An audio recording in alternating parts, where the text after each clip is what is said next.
Nobody wants to hear stories about children, family members, loved ones being sold into sex slavery or any other ridiculous thing that this social injustice might bring about.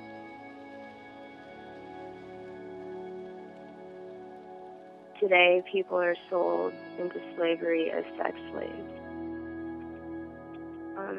It's just kind of crazy how people try to take advantage of you.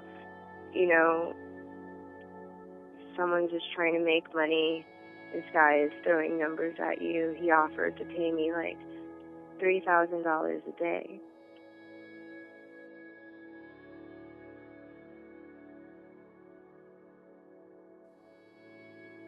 It's crazy. Went to a human trafficking awareness meeting type of thing where people shared their stories. And I just remember being amazed that this girl could even step up there. She was only 16.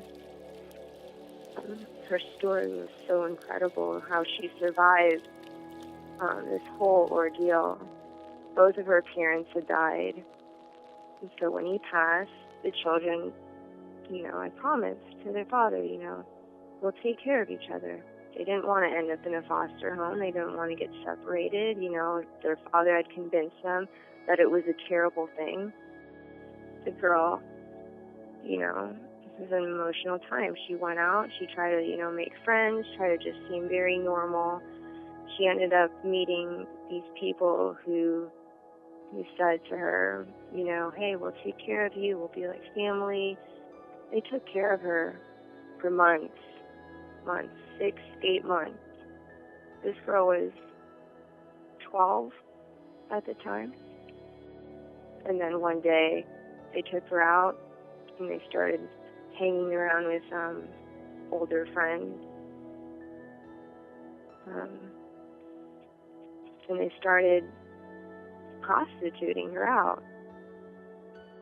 They had convinced her that this was a normal thing.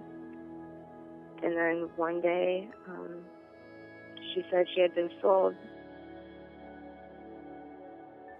Now she's in New Jersey, chained in an attic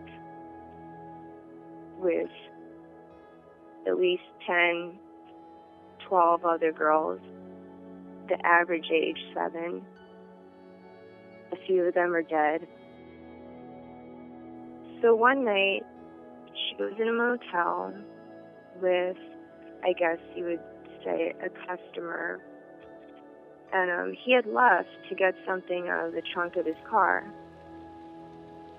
She knew that this was her only chance to get out.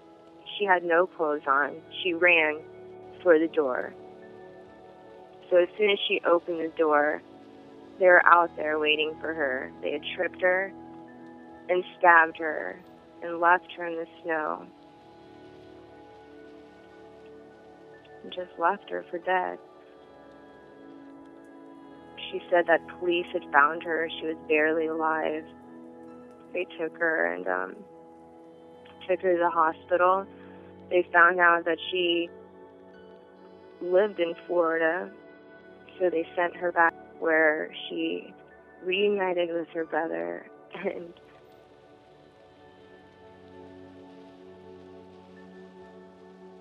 if we just sit here in silence and expect people to help, nothing will ever happen. So you'll have to hear these stories.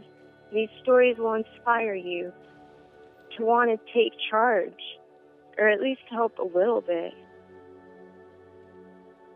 Because we all have someone we love, someone near and dear to us, a child, a grandchild, a niece, your best friend's kid, your best friend. Nobody is really safe from this.